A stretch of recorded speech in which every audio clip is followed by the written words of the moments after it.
The print के software में आपका स्वागत है। मैं हूं गौरव। आज हम जिस किताब को लेकर आए हैं उस किताब का नाम है ऑपरेशन खुकरी।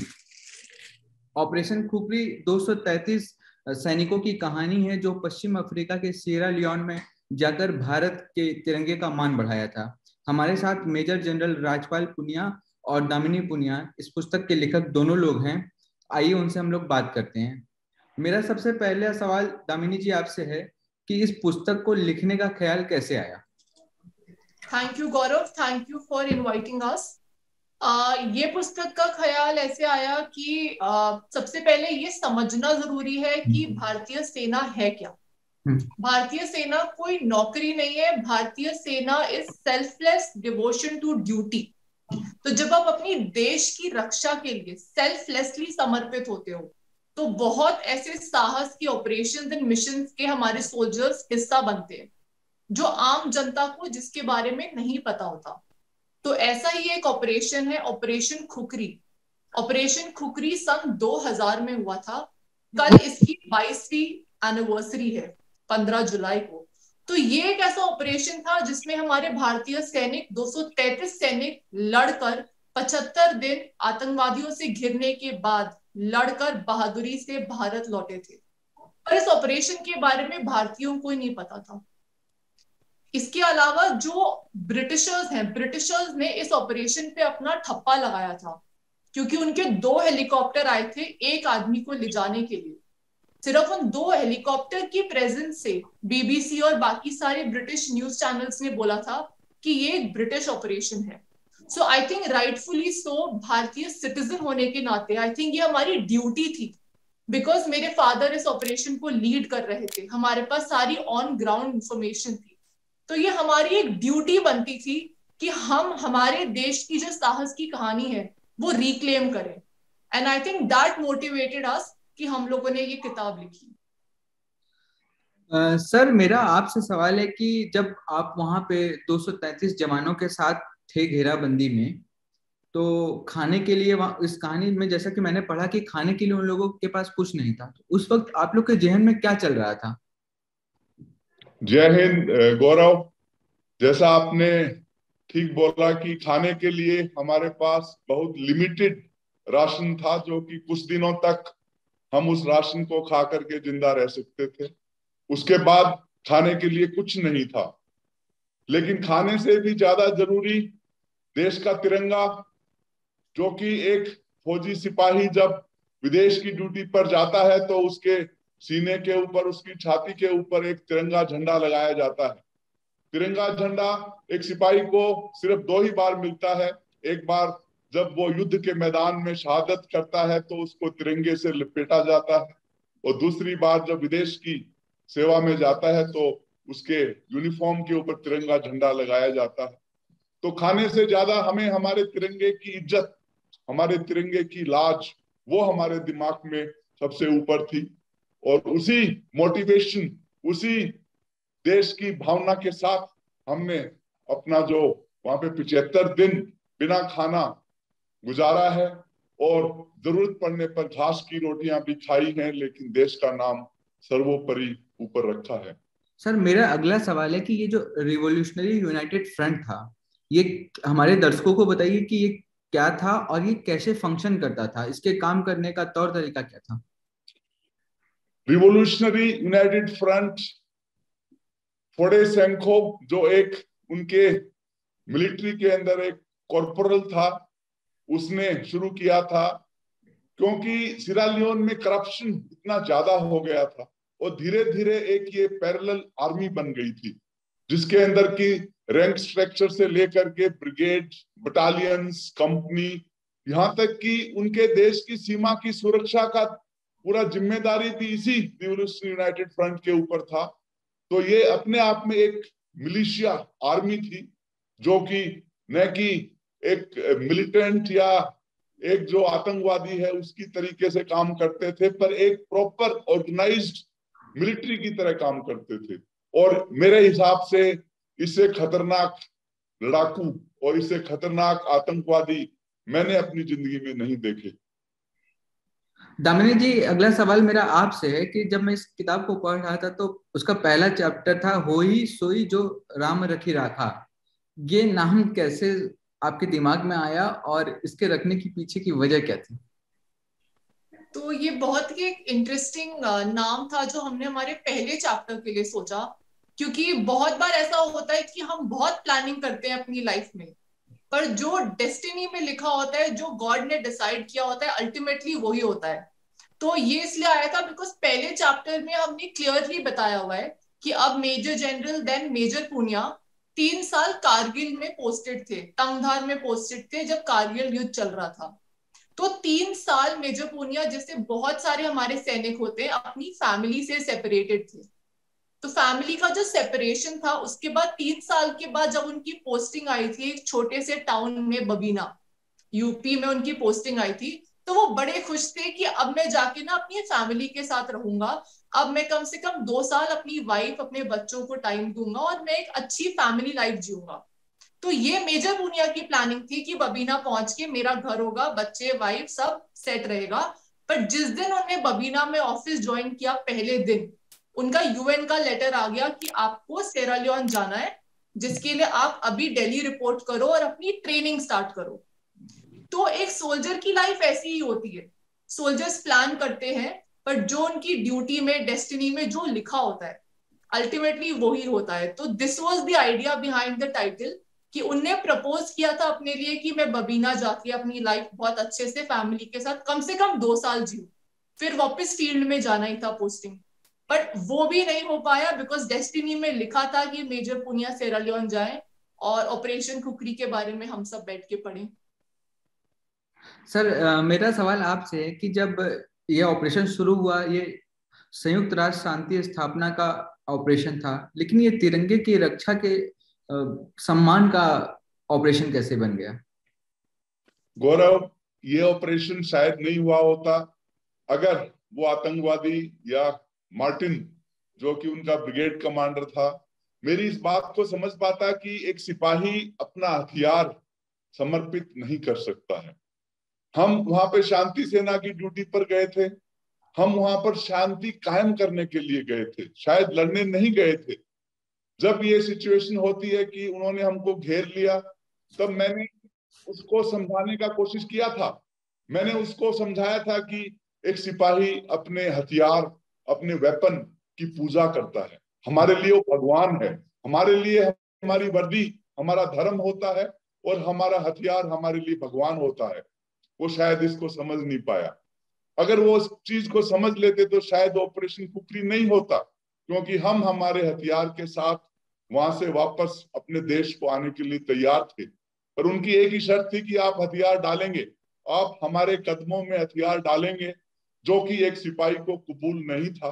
तो किस तरीके से एक शांति सेना का मिशन एक देश की इज्जत, एक सिपाही की इज्जत में कन्वर्ट होता है, वो इस बुक में हमने लिखा है। सर, इस किताब में कर्नल मार्टिन, जिसका जिक्र आप कर रहे हैं, इनका बहुत बार जिक्र हुआ है। हमारे दर्शकों को बताइए कि कर्नल मार्टिन कौन थे? उनकी जो आर्मी खड़ी हुई थी रिवोल्यूशनरी यूनाइटेड फ्रंट की, उसको लाइबेरिया का बहुत सपोर्ट था। लाइबेरिया एक पड़ोसी देश है सिरालियोन का, और लाइबेरिया में उस टाइम पे चार्ल्स टेलर लाइबेरिया का प्रेसिडेंट था, जो पहले आतंकवादी हुआ करता था, और वो उस देश का एक दिन प्रेसिडेंट बन जाता है। और उसके बाद जो ये RUF ऑर्गेनाइजेशन है, इसको लाइबेरिया की मदद हो रही थी पड़ोसी देश से। और मार्टिन जो था एक लाइबेरिया का नागरिक था, एक लाइबेरिया का जो आतंकवादी, जो कि धीरे धीरे RUF में एक सिपाही के काडर में भर्ती होकर के एक ब्रिगेड कमांडर तक पहुंच जाता है। मेरा और मार्टिन का एक रिलेशनशिप आपस में इंसानियत के नाते, क्योंकि कम से कम 15-16 बार हमारी फ्लैग मीटिंग होती है 75 दिनों के बीच में, तो एक दोस्ती और एक इंसानियत के नाते हमारे बीच में एक रिलेशनशिप पैदा हो जाती है। क्योंकि मार्टिन अपनी ड्यूटी कर रहा है, मैं अपनी ड्यूटी कर रहा हूं, लेकिन आफ्टर ऑल हम हैं तो इंसान। तो वो जो एक आपस में रिश्ता बनता है, उस रिश्ते के बावजूद भी आखिरी में हम एक दूसरे से लड़ाई करते हैं, और युद्ध के मैदान में मार्टिन की सेना को मैं हरा करके वापस आता हूं। तो मार्टिन के बारे में मैंने काफी लिखा है, और मैंने ये भी लिखा है कि एक सिपाही अपना ड्यूटी, अपना धर्म के आगे बाकी कोई भी रिलेशन या बाकी कोई भी बॉन्डिंग, आपस में जो दोस्ती का रिश्ता है, उसको ज्यादा अहमियत नहीं देता है। पर मार्टिन को मैं आज भी याद रखता हूं, क्योंकि मार्टिन और मेरे बीच में आपसी संबंध की वजह से ही शायद 75 दिन तक वहां पर हम लोग वहां पे सरवाइव कर सके। और हमारा बीच में एक दो जो समस्या हुई थी, एक सिपाही बीमार हो गया था, उसको वहां से निकालना था, उस सब में मार्टिन ने हमारा मदद किया। तो सर, ये सर मैं एक सवाल पूछना चाहूंगा, बीच में ही रोक रहा हूँ आपको, कि उन 75 दिनों में जो 3 महीने में आप लोग टोटल वहां पे ऑपरेशन चला, तो उसमें कुछ दिन तक आप शायद 10 दिन तक कैद में रहे, तो उस वक्त कैसा महसूस हो रहा था आपको, क्या फील कर रहे थे आप?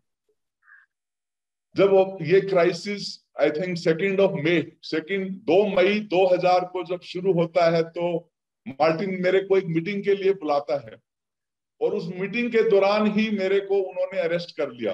अरेस्ट करके मेरे को अपने आतंकवादी का जो उनका हेडक्वार्टर था वहां पर ले गए। 10 दिन तक मेरे को एक बंदी की तरह रखा गया। मैं जमीन पर सोता था तो 2 सिपाही मेरे ऊपर बंदूक लेकर के खड़े होते थे। वो 10 दिन में मेरे को इस तरीके की फीलिंग आई कि शायद मैं अपना ड्यूटी ठीक से नहीं कर पाया, और मेरे लिए एक सिपाही के नाते इससे इससे बोलते हैं कि खराब, इससे वर्स्ट कुछ हो नहीं सकता था। मेरे अंदर ये भावना आ गई थी कि शायद अब इससे और खराब नहीं हो सकता है, यहाँ से जो भी होगा सुधार होगा, क्योंकि गिलास पूरी तरीके से खाली हो चुका था। और अभी आई बाउंस बैक, और वो बाउंस बैक इस तरीके से होता है कि मैं मार्टिन से मीटिंग करके उसको इस चीज पे राजी करता हूं कि मैं अपनी कंपनी के जा करके एक बार मिल करके आऊं, और वो सब किताब में लिखा है। लेकिन उन 10 दिनों में शायद एक सिपाही अंदर से हर दिन, हर मिनट अंदर से मरता था कि मैं अपनी ड्यूटी, अपना फर्ज पूरा नहीं कर पाया। सर, जो सिएरा लियोन का कैलाहून वाला इलाका था, उसकी पूरी जिम्मेदारी आप लोगों की थी, तो उसको भारतीय सेना ने किस तरीके से अंजाम दिया, हमारे दर्शकों को ये बताइए। जब शांति सेना वहां पे जाती है तो पूरे सिएरा लियोन में डिप्लॉयमेंट होता है, और डिप्लॉयमेंट जब होता है तो एक कंपनी पोस्ट के तौर पे डिप्लॉयमेंट होता है। कैलेहोन उनका आरयूएफ का हेडक्वार्टर था, और लाइबेरिया के बिल्कुल नजदीक है कैलेहोन।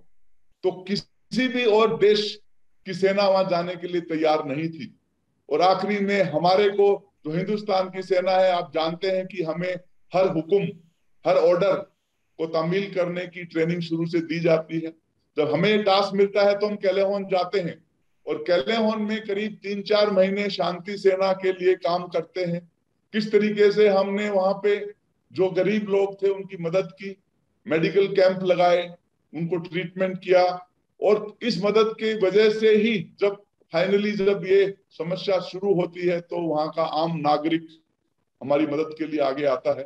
तो कैलेहोन पूरा डिस्ट्रिक्ट हमें, हमारी जिम्मेवारी में था। हम पेट्रोलिंग करते थे, हमारी पेट्रोलिंग हर दिन अलग अलग दिशाओं में जाती थी, और हम इस कोशिश में थे कि आरयूएफ अपने हथियार डालें और उस देश में परमानेंट पीस या उसके अंदर शांति कायम की जाए। सर, मेरा आपसे आखिरी सवाल है कि एक बुक में तस्वीर है, आप फोन पे बात कर रहे हैं, और वो लुंगी अंतर्राष्ट्रीय एयरपोर्ट की है, आप अपने घर पे बात कर रहे थे। तो सर, उस वक्त तक काफी दिन तक आप लोग वहां पे गुजार चुके थे, तो आप लोगों को क्या फील हो रहा था, और घर का क्या माहौल था? गौरव, कम से कम 75 दिन शायद मेरी फैमिली और मेरे बीच में कोई बातचीत नहीं थी, न कोई चिट्ठी थी। और हिंदुस्तान में ये अफवाहें उस समय चल रही थी कि शायद जो आतंकवादियों ने पकड़ लिया है और वापस अपने देश में नहीं आएंगे। लेकिन मेरी मिसिज, जो कि बबीना में उस समय थी, उसको भरोसा था अपने हस्बैंड के ऊपर कि एक दिन मेरा हस्बैंड वापस आएगा, इज्जत के साथ वापस आएगा। तो जब वो फोन लुंगी आने के बाद मैं पहली बार अपनी वाइफ से बात करता हूं, तो बहुत ज्यादा एक इमोशंस आप कह सकते हैं कि उस समय ये लग रहा था कि शायद मैं अभी अपनी वाइफ के सामने ही खड़ा हूं जब बात कर रहा हूं, और मैं ये कोशिश कर रहा था बताने की कि किस तरीके से 75 दिन हमने निकाले हैं। और मेरी वाइफ ने मेरे को ये बोला था कि I am proud of you. And वो मोमेंट बहुत मुश्किल है बयान करना, इट वाज टू इमोशनल। बहुत ही इमोशंस उस समय, फीलिंग्स थी कि जो है मैं एक कामयाबी से अपने देश की इज्जत के साथ अपने सिपाहियों को सही सलामत वापस हिंदुस्तान लेकर के आया हूं। इससे पहले कि आप ये इंटरव्यू को कॉल ऑफ करें, एक हमारा साथी, एक सिपाही जो हमारे साथ था, हवलदार कृष्ण कुमार, जो इस ऑपरेशन में शहीद हुआ, हिमाचल प्रदेश का रहने वाला है, और उसने अपनी जान की बाजी लगा करके भी बाकी सिपाहियों की रक्षा की। हम उसको सैल्यूट करते हैं।